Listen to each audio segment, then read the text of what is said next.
Common law is where a decision previously made in courts sets a precedent in the interest of fairness.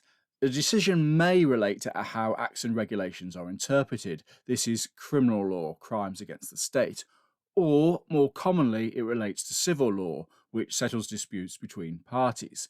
In health and safety criminal law, the main overarching piece of legislation is the Health and Safety at Work Act 1974.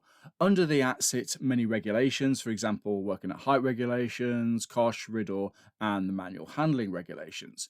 Beneath the regulations sit approved codes of practice. These give practical advice on how to comply with the law. They have special legal status. Say you are prosecuted for breach of health and safety law and it's proved you didn't follow the relevant code. You will need to show you complied with the law in some other way, or you will be found to be at fault. Guides also give advice on how to comply with the law, however, they have no legal status.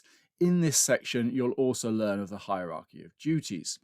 The largest area of civil law is the law of tort.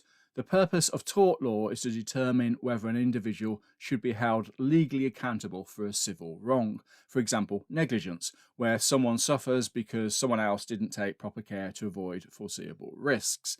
The law of contract is an agreement between two parties. We'll also summarise corporate manslaughter, a gross failure by people who make significant decisions which result in, for example, the death of an employee.